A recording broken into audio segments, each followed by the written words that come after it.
அனைவருக்கும் வணக்கம். கடந்த வீடியோவில் நம்ம கடையேழு வள்ளல்களில் வாரியை பற்றி பார்த்துருந்தோம். இப்போ அதற்கு அடுத்தபடியாக கொடையில் மிகவும் சிறந்து விளங்கின பேகனை பற்றி பார்க்கலாம். இவர் எதுமாட்டம் ஆட்சி செய்தார், இவர் எப்படி வாழ்ந்தார், இவர் புலவர்களுக்கு எப்படியெல்லாம் உதவி செஞ்சார் அப்படிங்கிறத இன்னொரு குறிப்புகளை வச்சு நம்ம தெரிஞ்சுக்கலாம். அறுபடைகள் என்றால் நமக்கு முதல்ல நினைவுக்கு வர்றது பழனி தான். அப்படி பழனி மலை மேல் முருகன் கோயில் கொண்டிருக்கிறான். இப்போது பழனி என்ற பெயர் மலைக்கு அதன் அடிவாரத்தில் உள்ள ஊருக்கும் சேர்த்து வழங்கப்படுகிறது. பழைய காலத்தில் மலைக்கு பொதினி என்று பெயர், ஊருக்கு ஆவின் நன்குடி என்று பெயர். பொதினி என்பது பிற்காலத்தில் பழனி என்று மாறிவிட்டது. ஆவியர்குளம் என்பது ஒரு குறுநில மன்னர் குடிக்கு பெயர். அவர்கள் அரசாண்ட இடம் ஆதலால் ஆவின் நன்குடி என்று ஊருக்கு பெயர் வந்தது. ஆவி வையாவி என்ற இரு வகையிலும் அது அழைக்கலாயிற்று. ஆவி வையாவி என்ற இரு வகை குல மன்னர்களே அவ்வாறு அழைக்கப்பட்டார்கள். அதுவே நாளடைவில் வையாபுரி என்று மாறியது. அந்த ஆவியர் குலத்தில் வந்தவன் பேகன். மாரியைப் போல அவனும் ஒரு வேல். அவனை வையாவி கோவி பெரும் பேகன் என்று சொல்லுவார்கள். வையாவி ஊரில் உள்ள அரசனாகிய பெரிய பேகன் என்பது பொருள்.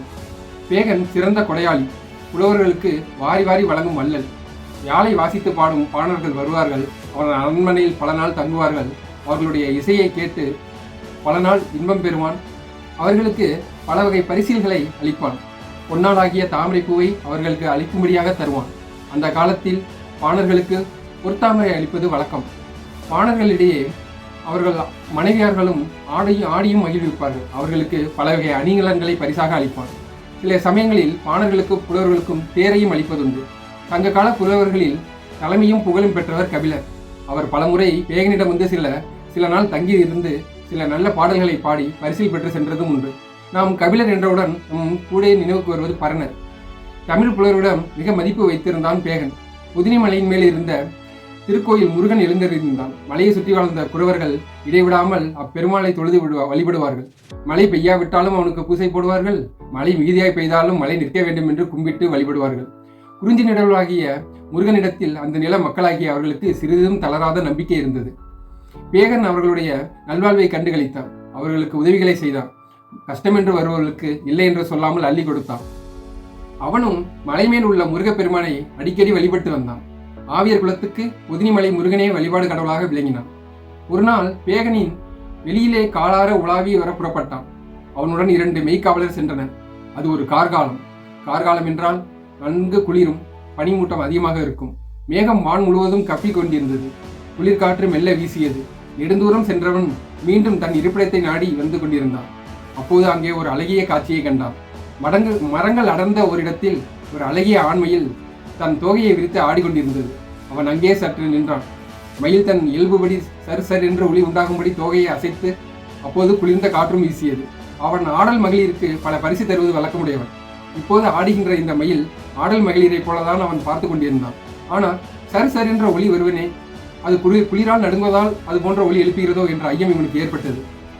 உடனே சற்றும் யோசிக்காது, இதற்கு வாயிருந்தால் தனக்கு குளிரும் என்று பாவும் என்று கேட்டிருக்குமே, அதனால் முடியாது போலும் தான் சர் என்று ஒளி எழுப்புகிறதோ என்று எண்ணினான் இந்த பேகன். அது மட்டும் இல்லாது முருகனை மிகவும் விரும்பி வழிபடும் பேகனாகியவன் இது முருகனின் வாகனமாயிற்றே என்றும் எண்ணினான். அதை குளிரால் நடுங்கும்படி விடலாமா? முருகனை சார்ந்த எல்லா பொருட்களும் புனிதமானவை. மயில் மெல்லிய பறவை, அழகிய புல், முருகனுக்கு ஊர்தியாகவும் சிறப்பை பெற்றது. அதற்கு இறங்காமல் இறக்க முடியுமா? எப்படியாவது அதன் துயரத்தை போக்க வேண்டும் என்று எண்ணி அவனுக்கு ஒன்றும் தோன்றவில்லை. சட்டென்று தன் மேல் உள்ள விலையோர்ந்த போர்வை எடுத்தான். மயிலின் அருகே சென்றான். அதற்கு போர்த்தி விட்டான். அருகில் இருந்தவர்கள் என்ன இது என்றார்கள். பாவம், குளிரால் நடுங்கும் அதற்கு இதை போர்த்தினால் நல்லதென்று தோன்றியது. அவர்களுக்கு வியப்பு தாங்கவில்லை. பேகன் செய்த பேதமை செயல் என்று அவர்கள் எண்ணவில்லை. பிற உயிர்களின் துன்பத்தை கண்டு தாங்காத அவனுடைய உள்ளத்தின் உயர்வையே அவர்கள் நினைத்து பார்த்தார்கள். அவனுடைய வல்லன்மையை அவர்கள் நன்கு அறிந்தவர்கள். புலவர்களுக்கு பொன்னும் பொருளும் வாரி வழங்குபவனாயிற்றே.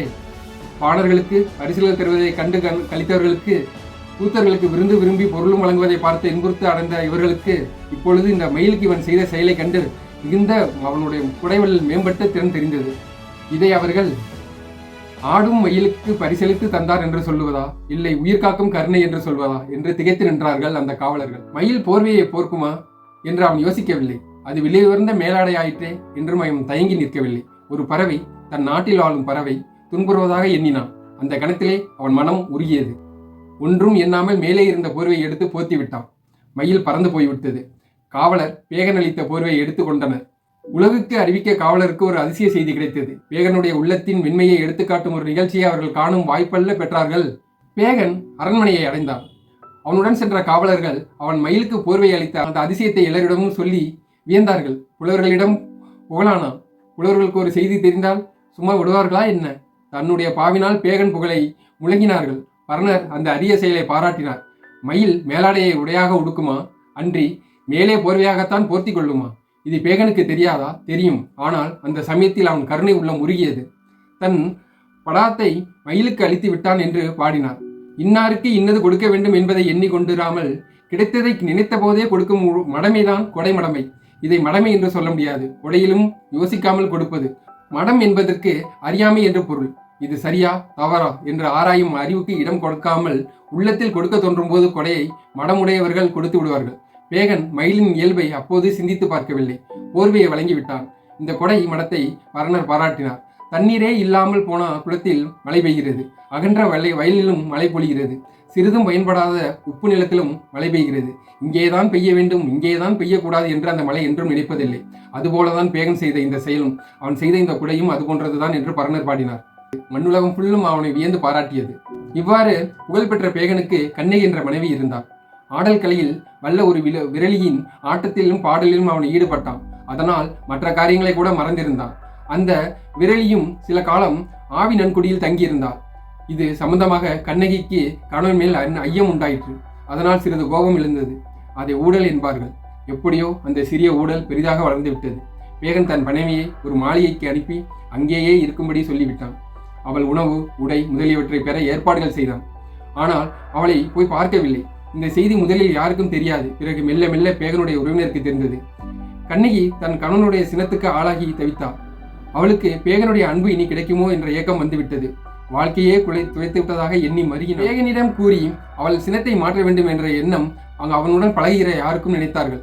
ஆனால் அவனுக்கு நல்லுரை கூறும் துணிவு யாருக்கு உண்டு? பேகனுடைய நெருங்கி பழகும் புலவர்களை கொண்டு தான் இந்த காரியத்தை சாதித்துக் கொள்ள வேண்டும் என்று சில அன்பர்கள் எண்ணினார்கள்.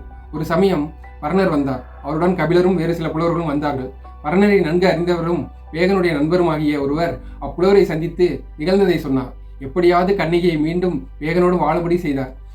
பரணர் அதை பற்றி மேலும் விசாரித்து தெரிந்து கொண்டார். நாம் ஒருவராக நின்று பேகன் மனதை மாற்றிவிடுவதை விட கபிலர் முதலிய மற்ற புலவர்கள் துணை கொண்டு நாம் இதை செய்து காட்ட வேண்டும் என்று எண்ணினார். ஒரு நாள் கபிலர் தனியே சென்று பேகனை கண்டார். இருவரும் பேசிக் கொண்டிருந்தார்கள். நேற்று ஒரு நிகழ்ச்சி நடந்தது. அது முதல் என் உள்ளம் அங்கேயே நிற்கிறது என்றார் புலவர். என்னது என்று கேட்டான் வள்ளல். நானும் என்னை சேர்ந்தவர்களும் உன்னையும் உன் மலையையும் பாராட்டும் பாடலை ஓரிடத்திலே பாடிக்கொண்டிருந்தோம். அப்போது யாரோ விம்மி விம்மி அழுகும் குரல் கேட்டது. அழுகையா? யார் அழுதார்கள்? அதுதான் தெரியவில்லை. அழுதவள் ஒரு பெண். அவள் சில வார்த்தைகளை சொல்லி புலம்பினாள். அந்த குரல் தான் எத்தனை மென்மையாக இருந்தது. உள்ளாங்குள் அழுவதாக இருந்தால் எப்படி இருக்கும்? அதுபோல் இருந்தது. அவள் யாரோ. அவளுக்கு என்ன துயரமோ தெரியவில்லை. உன் பேரை சொன்னதும் அவன் ஏன் அழுவதற்கு காரணம்? எனக்கு அதை நினைத்து நினைத்து மனம் உருகுகிறது என்று நிறுத்தினார் புலவர். பேகன் ஒன்றும் பேசவில்லை. கபிலர் இன்னாரை குறிப்பிட்டு சொல்கிறார் என்பதை அவன் உணர்ந்து கொண்டான். புலவர் தம் கருத்தை ஒரு பாட்டாகவே பாடிவிட்டார். பேகன் சிந்தனையுள் ஆழ்ந்தான்.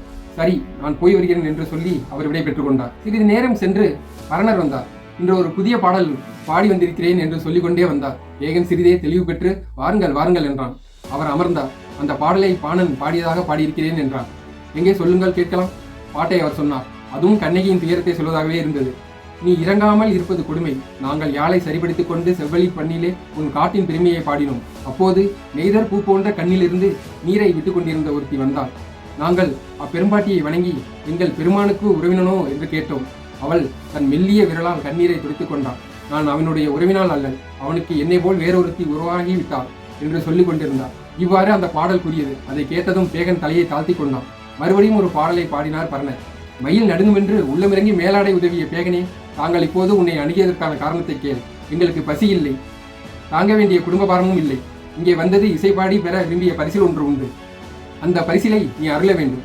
நீ இப்போதே உன் தேரில் ஏறி வருத்தத்தோடு உறையும் அப்பெரும்பாட்டியின் துன்பத்தை களைய வேண்டும் என்று பாடினார். பேகன் காதில் அதுவும் விழுந்தது. அவன் முகம் நிமிர்ந்து பார்க்கவில்லை. சிறிது நேரம் பேசாமல் அமர்ந்திருந்தான் பரணர். நான் போய் வருகிறேன் என்று விடைபெற்றுக் கொண்டார் பரணர். அன்று பிற்பகலிலே பேகனை வேறு சில புலவர்களும் அரசியல் கிளார் என்ற புலவரும் சென்றனர். அவரும் பாணன் கூற்றுக்காகவே பாடினார். நீ நல்ல நாட்டை பாடிய பாணனாகிய என்பால் அன்பை வைத்து பரிசில் தர வேண்டும் என்று நீ எண்ணியானால் இந்த பரிசில் தர வேண்டும். நினைத்து பிரிந்து வாடும் அறிவை மீண்டும் தன் கூந்தலை வாரி பின்ன பிணங்கிய வேண்டும். கண்ணகி அப்புலவர்களின் காலில் விழுந்து வணங்கினாள். அப்போதும் அவள் கண்ணீர் நீர் விழிந்தது. நன்றி உணர்வுக்கு மகிழ்ச்சியினாலும் அந்த கண்ணீர் அது.